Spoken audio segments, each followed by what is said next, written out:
Eu chamo-me Lindo Bernardo Tito, eu nasci na localidade de Cambulo, município com o mesmo nome, a 4 de fevereiro de 1969.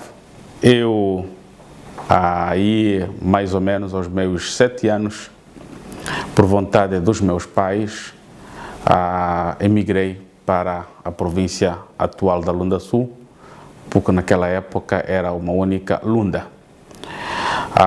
Fui para a Lunda Sul porque os meus pais queriam oferecer a mim qualidade de instrução e ensino desejável. E assim, felizmente, aconteceu. Foi na Lunda Sul que eu me transformei em homem, que sou hoje, e onde tive a oportunidade de empregar-me pela primeira vez. Eu comecei a trabalhar com os meus 17 anos. Nessa altura eu estava a terminar o meu curso médio e entrei imediatamente para a carreira de professor. Mas, paralelamente a essa profissão, eu fui convidado, nesta altura, quando tinha 17 anos, para fazer parte do corpo de jornalistas desportivos da emissora provincial da Lunda Sul. Eu consegui conciliar as duas atividades até a altura em que eu fui eleito deputado em 1992. Em 1992, eu vim tomar posse a 26 de novembro, mas não fiquei aqui radicado, tive que regressar para a Lunda Sul, para depois retornar em fevereiro de 1993. Colocado no Hotel Panorama, lá fiquei até 1997, quando me atribuíram uma residência, e de lá para cá, hoje sou um caluanda que não quer se separar nunca dessa bela cidade. Sou casado com a senhora Olga Tito, com a qual tenho 3 filhos, mas eu tenho 5 filhos, porque da minha primeira relação da juventude contraída na cidade de Saurimo tive 2 filhos.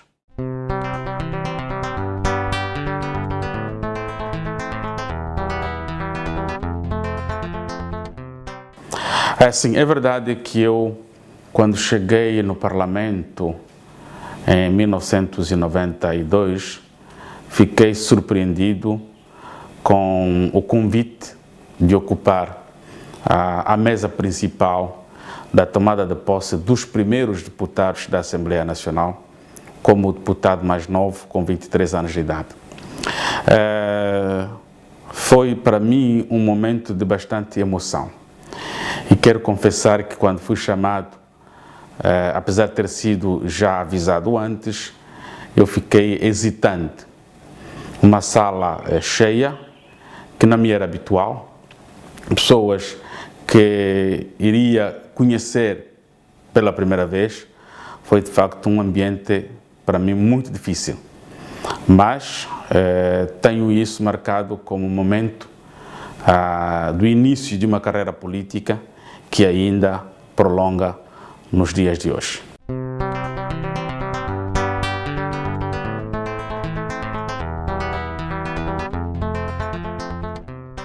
Deixa-me lhe dizer que quando tomei posse como deputado à Assembleia Nacional, no grupo dos deputados da primeira legislatura da Segunda República, o Parlamento estava, digamos, deficitário, do ponto de vista de representação. O grupo parlamentar da UNITA não tinha tomado posse, tinham tomado posse alguns deputados, eram mais ou menos 6, mas que o grosso dos deputados da UNITA não tinham tomado posse.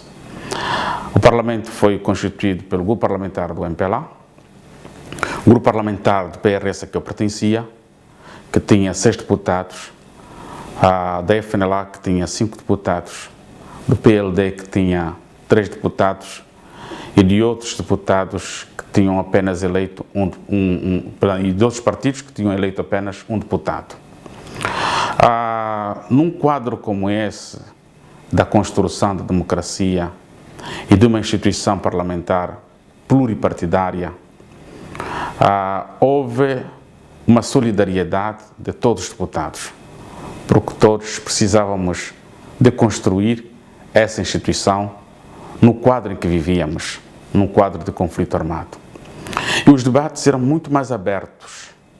Não havia partidos, havia Angola neste caso. A única coisa que nos separava nos debates era exatamente a questão da guerra. Aí sim, aí os deputados da maioria perfilavam-se a favor da estratégia de fazer a guerra para acabar com a guerra, enquanto nós mantínhamos a nossa posição de que a guerra devia terminar com o diálogo, com negociações, porque entre irmãos, quando há divergência, é sempre bom evitar destruições, evitar situações mais que graves, indo para o diálogo.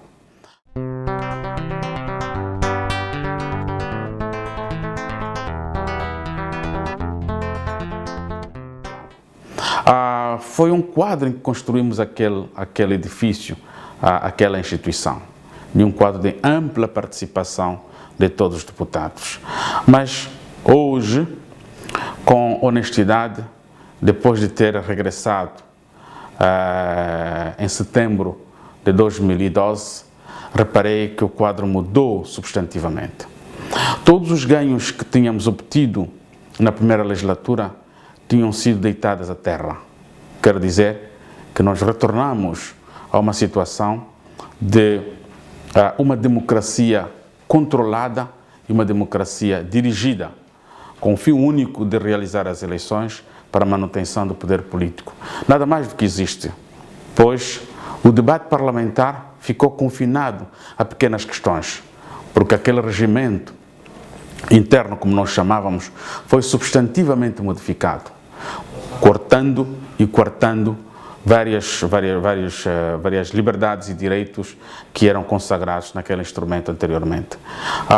É lamentável que hoje tenhamos um regimento que infelizmente limita os debates parlamentares e limita uma participação muito mais ampla dos deputados e dos seus grupos parlamentares.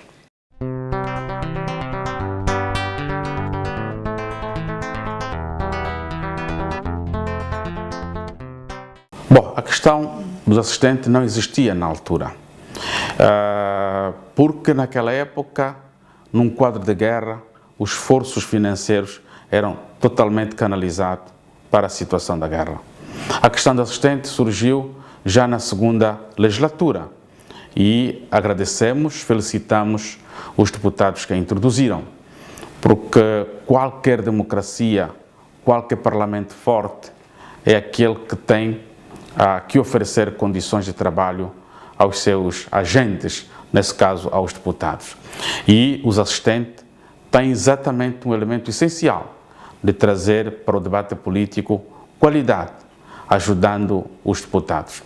O que eu notei, mesmo durante a primeira legislatura e até hoje, é que vários deputados vão para o Parlamento sem o domínio do que estão a discutir, pois que muitos até ficam muito tempo a dormir, a cabecear, como se diz, sem uma participação direta nos debates. Isso falta o quê? Falta os inputs para que eles possam participar.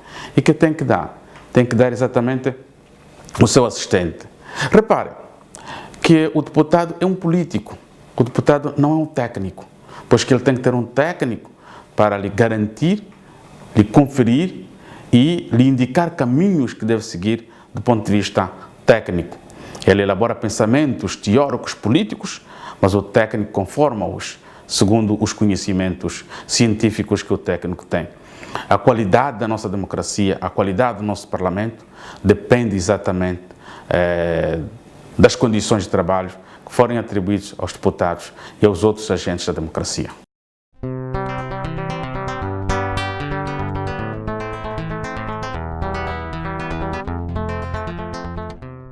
O nosso Parlamento não tem, infelizmente, qualidade desejável. Mas isso se justifica. O atual Presidente da República transformou todas as instituições do Estado como suas próprias propriedades para realizar o seu interesse pessoal, ou seja, apoiar a sua manutenção do exercício do poder político. Daí que ele não cria condições para que as nossas instituições funcionem em pleno. Os tribunais estão na mesma situação. O Parlamento está na mesma situação. Para não dizer o governo, que exatamente isto sim representa o elemento mais que probatório da propriedade que foi feita em relação a órgãos do poder do Estado. Na minha perspectiva, o Parlamento tem que ser resgatado das mãos do Presidente da República e de maneira muito mais simples, conferindo aos deputados condições para exercerem plenamente a nossa democracia. Aliás, qualquer democracia que se preza como tal conta com instituições fortes, aquelas que vão exatamente promover o debate político plural.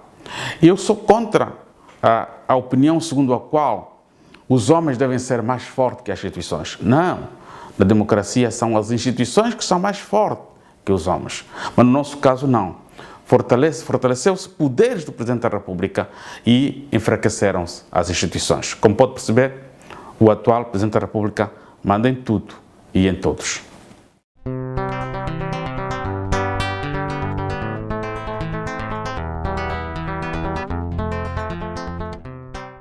Um paciente doente que precisa o mais cedo quanto possível antídoto para imediatamente recuperar dessa doença. E que doença que eu quero me referir? A má governação. E ela tem um sentido. O primeiro é a corrupção generalizada, que tornou-se institucional. Quero lembrar aqui a todos que várias vezes o Presidente da República anunciou ao país que é necessária a acumulação primitiva de capital. Mas nós lembremos-nos do que aconteceu no passado com a acumulação primitiva de capital. Foi feito de forma ímpia, com apropriação ilícita até dos recursos dos Estados, aí onde tal acumulação aconteceu. É isso que o Presidente nos recomendou em vários discursos, fazer com que o país seja sambarcado e que algumas pessoas possam ter recursos financeiros e se tornam ricos em relação a outras pessoas. A segunda questão é da governação. Nós não temos, honestamente, uma governação. Nós temos um grupo político que se mantém no poder e que tira benefício desta situação, ou seja, do exercício da atividade governativa, pois que não têm ideias para o país. Eles não conseguem gizar estratégia para tirar o país do quadro em que se encontra. Isto vai continuar se este grupo político continuar exatamente no poder. Daí que várias forças políticas e a sociedade civil, os cidadãos de forma individual, estão a mobilizarem-se para pôr fim a esta situação que de facto põe em causa a existência de todo um país e a continuação de toda uma nação.